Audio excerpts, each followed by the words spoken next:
Hi, everyone. Welcome to my podcast again. I'm John Oldsick, visiting analyst at the SiliconANGLE and theCUBE. I'm a security researcher, podcaster. I've done a lot of things in cybersecurity. If you're new to my podcast, each episode is broken into three sections. In the first section, we talk about the present of a particular aspect of cybersecurity. In the second section, we talk about the future of that aspect. And in the third, that's the cybersecurity bridge. That's how we get from the present to the future. So I am happy to welcome Matt Moore as my guest. Matt came in at the last minute. We had another guest who got sick, and Matt was gracious enough to join me. So, Matt, welcome, and please introduce yourself. Thanks, John. Happy to be here. My name is Matt Moore. I've been in cybersecurity essentially my entire life. Started at the National Security Agency, where I learned how to exploit weaknesses in others' communications, and then naturally turned that into a career protecting organizations and clients. Essentially, I've been a managed services, security outsourcing, MSSP, MDR security leader the bulk of that time. So have a few clients and good and bad experiences under my belt, and happy to be here and share those with you and your audience. Mostly good, I'm sure. Oh, of Mostly good. course, of course.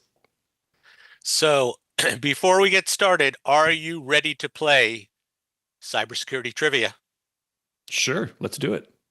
Okay. I wasn't Now told there were gifts, but I'm here for a well, I don't know prize. about gifts, but there is a question. So, we're broadly talking about MDR and MSSP services. We're going to improvise a lot because as I said, Matt is an emergency guest, but a good one.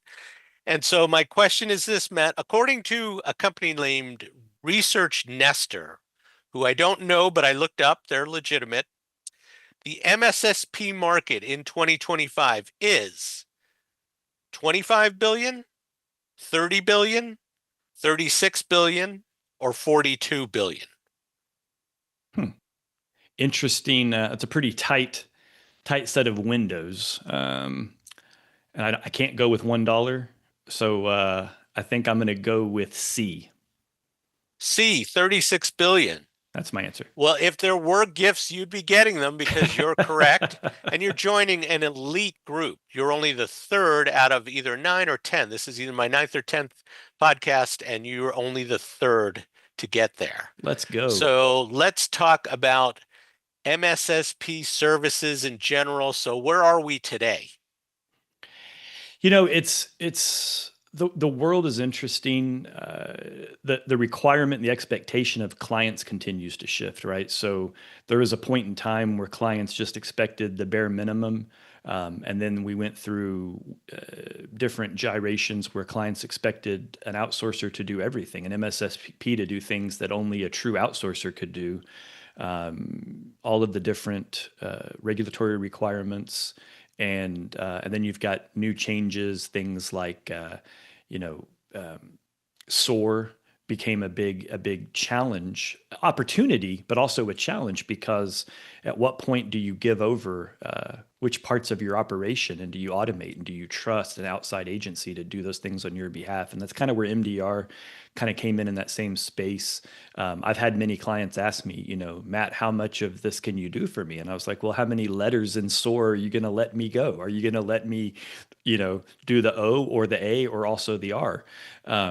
So that's kind of where we are now. It's organizations trying to understand what can be automated, what can be done immediately. Can we make playbooks? Can we automate? Can we use AI? Can we use machine learning?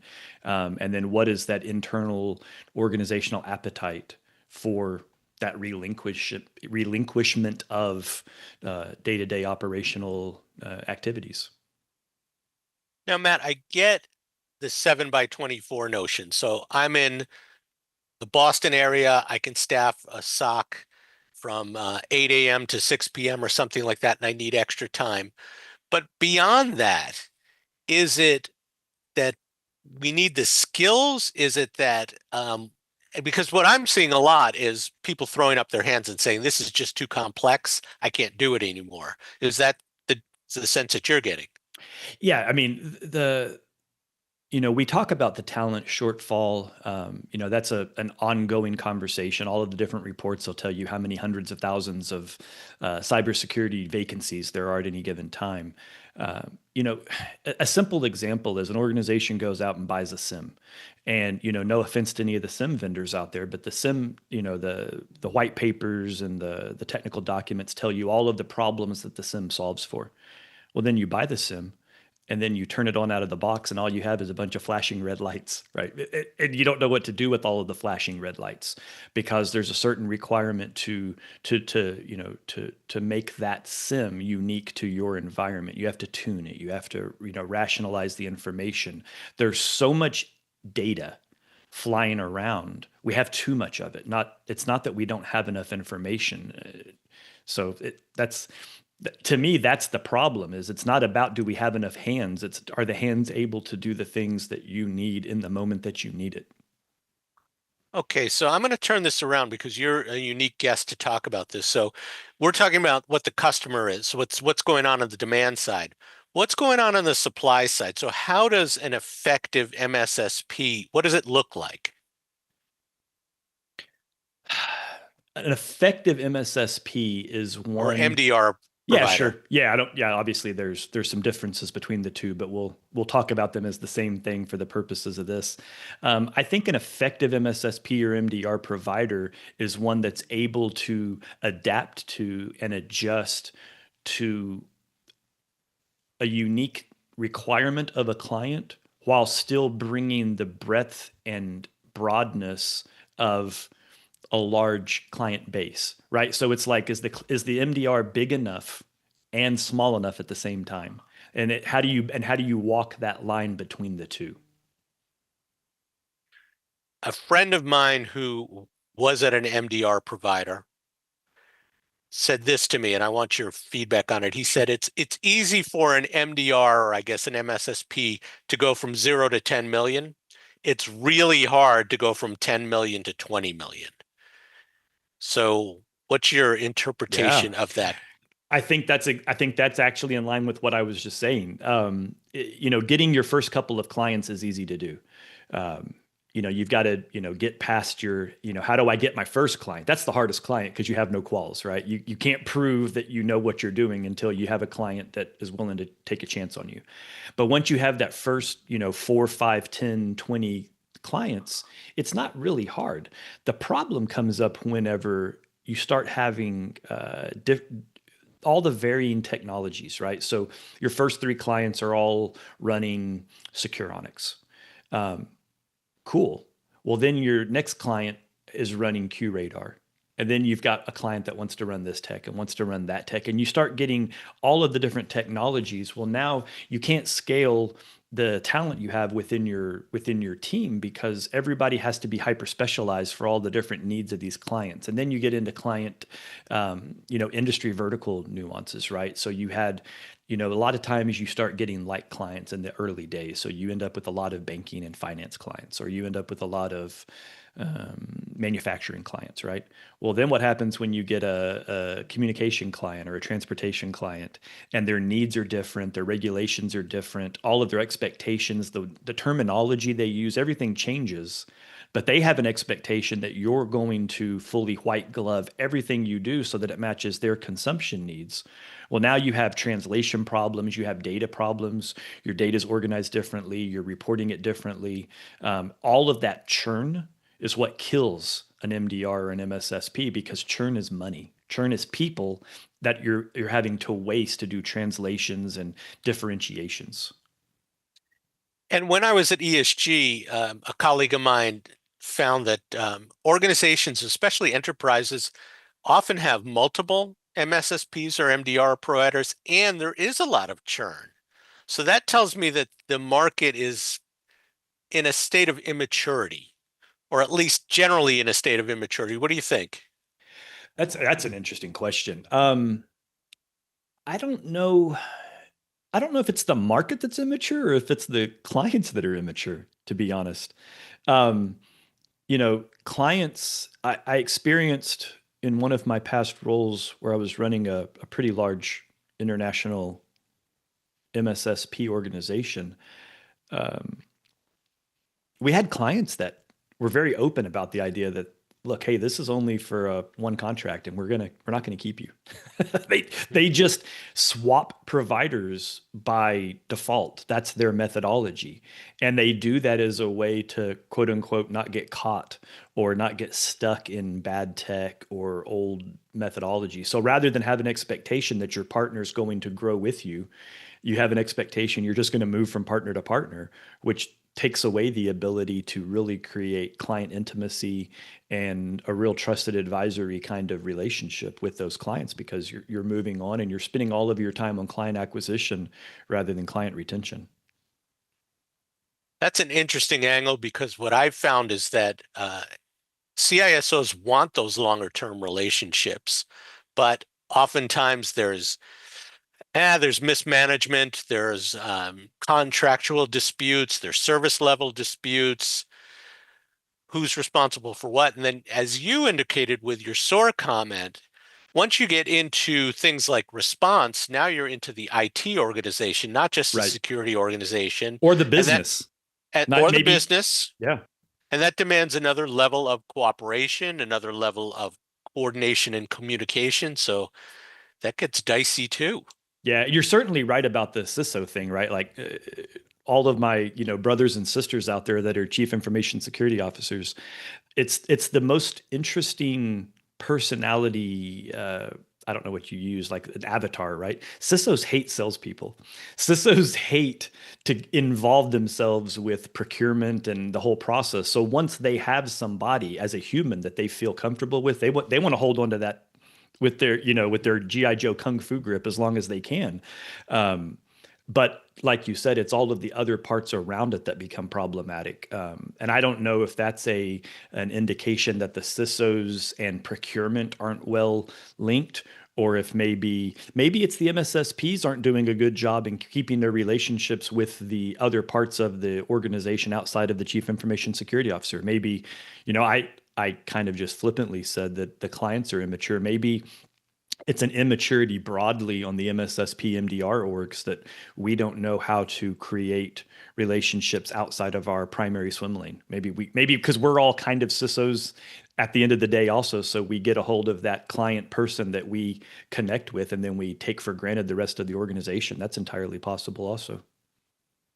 Yes, and it's it's not unusual that that client person that we love and who knows our account gets assigned other accounts, or the company scales, or that person leaves. So, but that takes us to the future. So if we look 2, 3 years out, there'll be Oh yeah. tremendous Oh demand yeah. for services because again, this is complex stuff, and forget AI. It's always going to be complex. But if you're a successful MSSP MDR provider, you live and die by your use of AI, your use of your ability to automate tasks. Do we see the future where you're walking through a chatbot when you talk to your MSSP? I think so. I think we have to look at the end of the day. We all know that we're competing against the bad guys, right? The bad actors, the threat actors, who are using all of those technologies. So if the red hats are evolving at the speed of AI or the speed of machine, the protectors the have to be moving at the same speed. Uh, we're always in a reactive state. We don't like to admit that, but that's just the reality, right? We can only react to what we know exists as a threat or a potential vulnerability. So how do we scale? How do we move faster? Creating, using AI to make reactive playbooks is one example. Using machine learning to interpret massive amounts of data and putting it into a manner that can be useful is another. Like I mentioned that my first life was at the National Security Agency as a signals intelligence operator.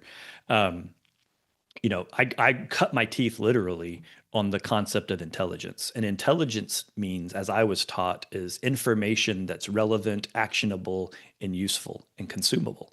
And I would argue that today's cyber intelligence space is not useful. It's not actionable. It's not relevant. It's too old. There's too much of it. It's in disparate formats. It's in different syntaxes. It's in different systems. It's hard to pull it from one place to another. So organizations have to find that middle ground of using technology that we have available to synthesize and weaponize that intelligence so that organizations can be as reactive as is scientifically possible to the attackers that are happening in real time. That's a great point, and I know you're working at a threat intelligence company now. Um, But there's this notion of a threat-informed defense. I think it's a MITRE concept. Mm-hmm. And therefore, the thought is the more I know about the adversary, the more I can prepare and for their types of attacks and put the right defenses in place. Mm-hmm. Are we there yet, or is this something that you think in the future will be much better at? And MSSPs kind of have to do this, correct? Well, they do. I think we're there from a art of the possible. I don't think we're there from an adoption point of view. So, there are, niche new organizations that have advanced technology capability stacks that make this a reality.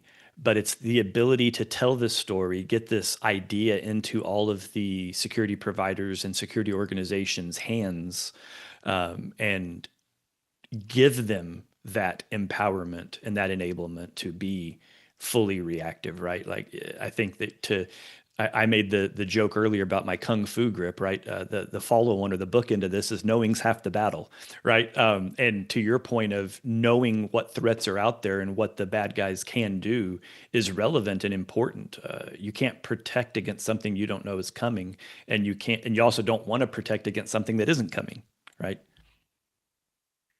Yeah, that's I forget the exact Sun Tzu quote, but if you know your enemy and know yourself, you need not fear the results of 1,000 battles or That's something right. like that. You're very close. Yeah, it's I've definitely written thinking. about I can't tell you how many times I use that in presentations and written documents, but it's true.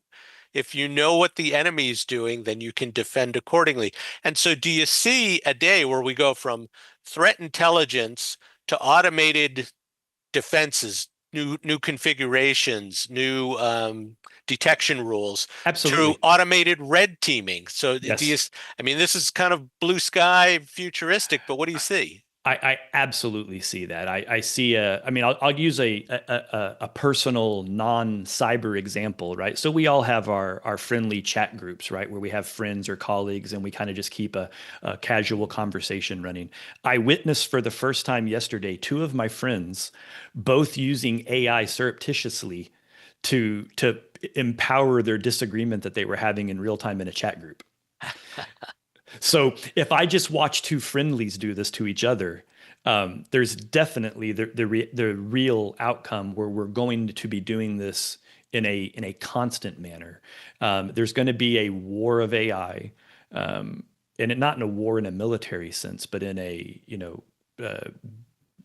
ones and zeros sense.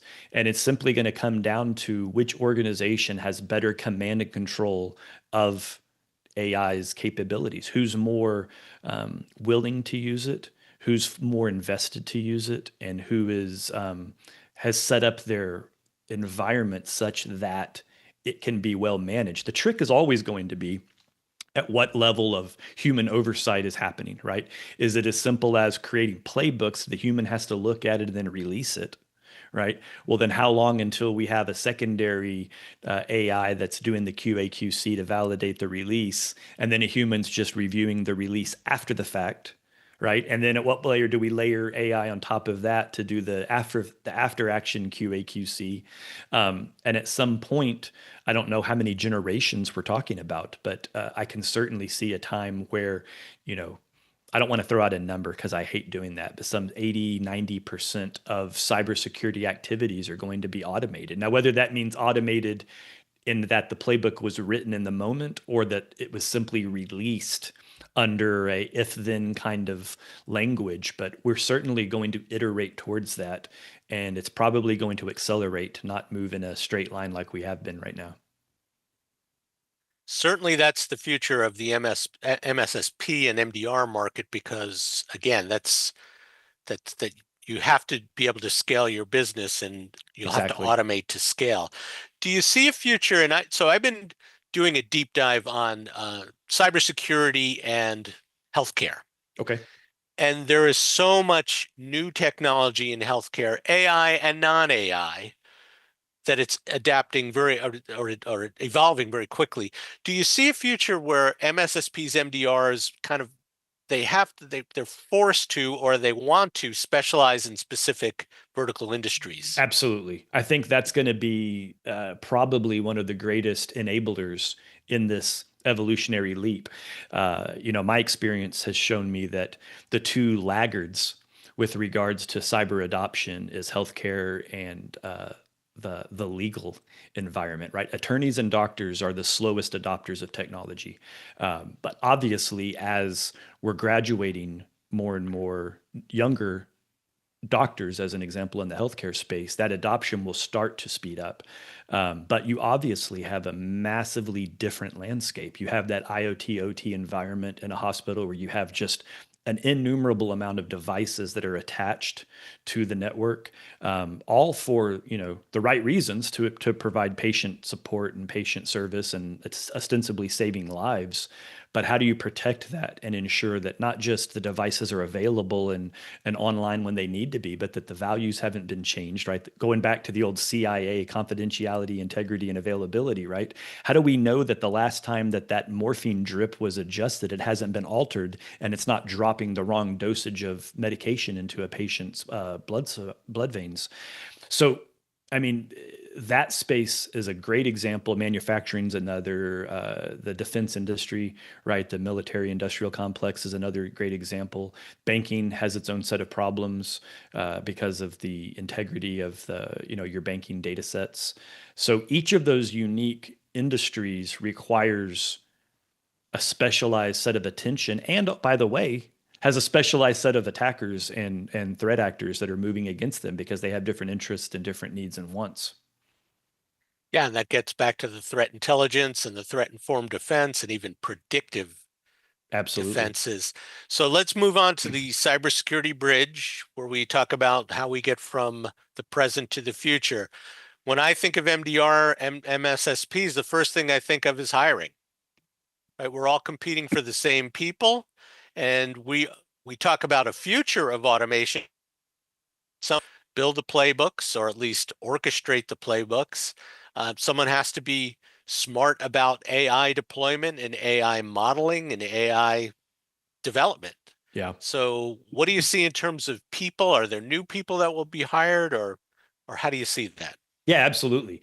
I think we're seeing it now. I've got a couple of colleagues that are going through different computer engineering courses, and AI is becoming a large component of that curriculum. So the younger grads, specifically in the computer science space, are coming to us with substantial AI formal education, not just interest, right? They're all of these college kids are running around with their own versions of LLMs that they're creating, that they're running on private servers. They have apps on their phones with their own versions of AI. So that's going to be it's going to be table stakes with our newer generation of hires. The trick is going to be ensuring that the senior people, all of the executives with the gray beards and the bald heads, that they're able to make use of this new abilities, and that we're not pushing back on it, right? The graying of the workforce has always been a problem, but it's probably the most relevant in cybersecurity because of all the things we're talking about, how we're constantly looking ahead and we're constantly dealing with emerging threats and emerging technologies. So that's going to be the trick: is how do we get the boomers and the older generation comfortable with these new capabilities and these new technologies? And we're not dismissing it, but we're also not treating it as magic, because it's not magic. This is absolutely controllable. This is absolutely understandable. It just takes time and energy and awareness, right? Like, as a quick example, anybody can, and I'm sure all of our listeners have played with a GPT model of some level, right? Chat GPT or Grok or whatever.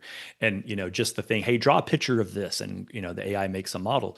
Well, there's a big difference in giving it a 4-word prompt and giving it a 2-paragraph long prompt with carefully understood scripted AI instructions that can, fine tune that image to look like a work of art.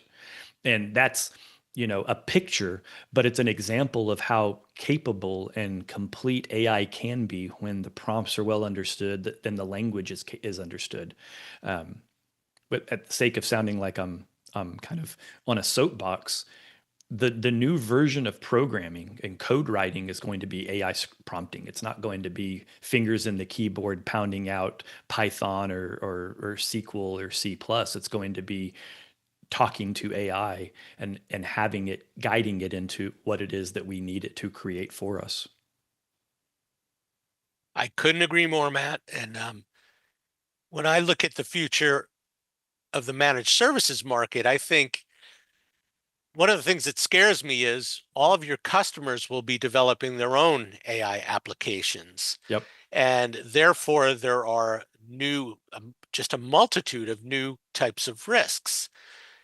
Is that something that as an MSSP, you'll manage through contracts? Do you need different skills? And that may be the impetus to focus on a particular industry. What do you think?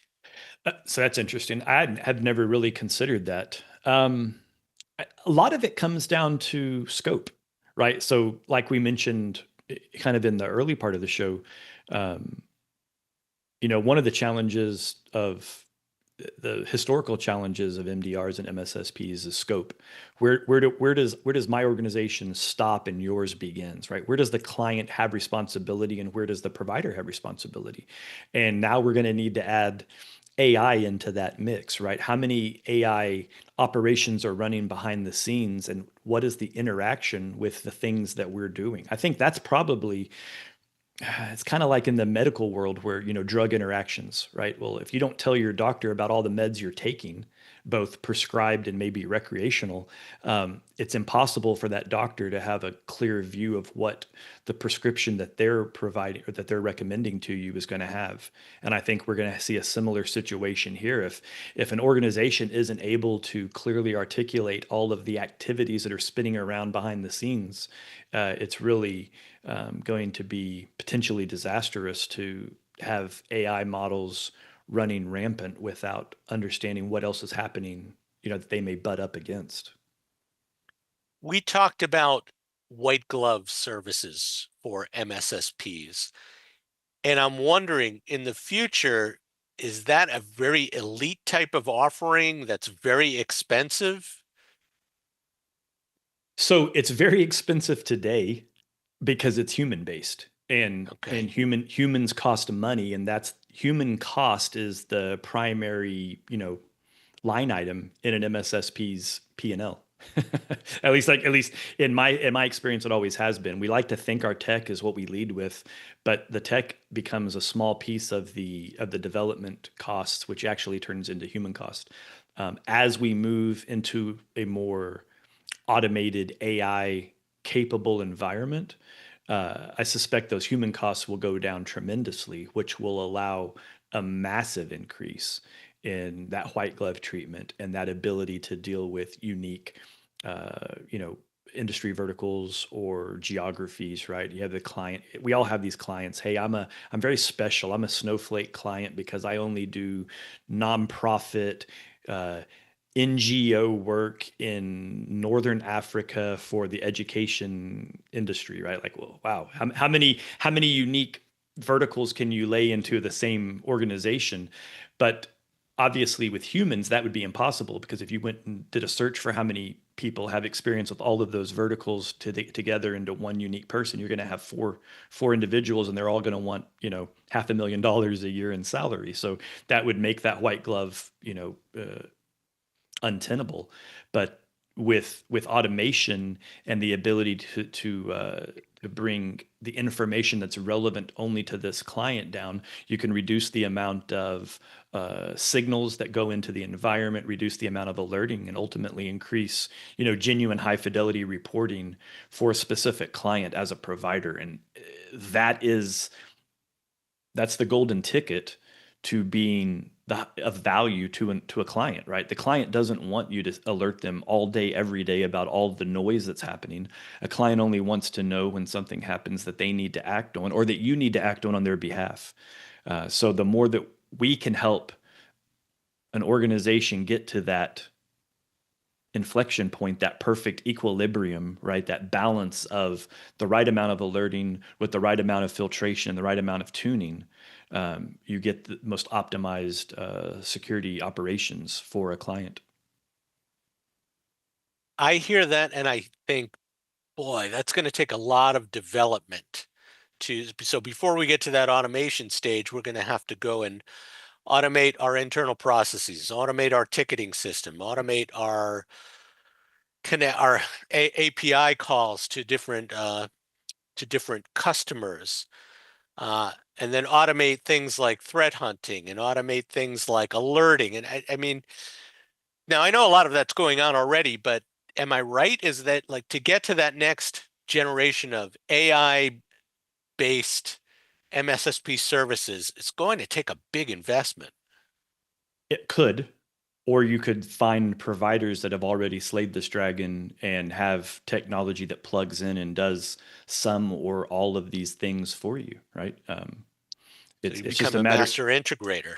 Exactly. It's about finding the right partner and finding Okay. the right companies that are purpose built and designed with this in mind versus the companies that are trying to force fit and retroactively, cram in things to their models that don't necessarily fit.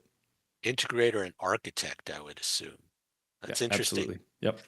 So I'll ask you one more question in this section, then I'll ask you a final question. So my one more question is you saw a couple of weeks ago, I think it was, that uh, Zscaler bought Red Canary. Hmm. And my theory is that while they could have gone out and bought a SIM provider, but my theory is there's so much development, so much innovation going on because of the things we talked about, the need for scale, the need for autonomy and automation, the AI integration. There's so much innovation there that some of the MSSPs, MDRs really have superior platforms. What do you think? What do you think of that theory? Superior is subjective. Um, it- One organization's superior platform would be, inferior for another use case.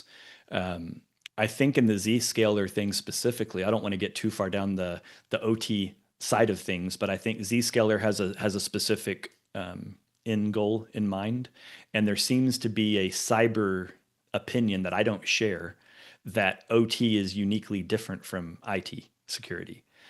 In my opinion, the two are the same. You're simply dealing with signals. It's just the interpretation and the analysis of a signal. And what does that mean? And then what should you do with this information now that you know what it is? Yes, the devices are different in nature, but the input output, the garbage in, garbage out is the same, right? So that's Matt's view, which will be wildly unpopular with your audience, likely. Hopefully, somebody hears this and goes, "Yeah, I agree with that. I've been saying that for a long time, Matt." But I think that the reason they didn't go after a sim is if they went after a sim, then that would have instantly said, "Well, you're not a real OT player because you're trying to force fit your OT into a sim," which I don't see why that couldn't be the case already. In my mind, if I was ever running an organization that had an IoT OT environment, I would push them all into the same sock. And then your first line of, if then in your decision tree would simply be, is this an OT device or an IT device? And then it would route that to the right level two analyst that understands the device and the information that's flowing. I don't know if that helps or answers your question, but That's that's as good a theory as I can come up with. So I may steal it. So final question, and I ask all my guests this is what's the one takeaway that the audience should internalize, I guess, from this conversation? What's the one recommendation you would give them? embrace speed. um, Speed of change, speed of adoption is going to make or break organizations. You can't do things the way you've always done it. Um, when you know there's a problem, addressing it, adopting the change, and then being willing to make adjustments after the fact versus trying to be perfect. That's my big philosophy for organizational survivability in the cyber landscape. That's good advice with, especially with the pace of change that's going on. So, Matt, you're a great guest. Thanks for coming in at the last minute. Thanks for having And me. it was great to have you. We'll do this again. And for the audience, I'll be back in 2 weeks with another episode of the Cybersecurity Bridge.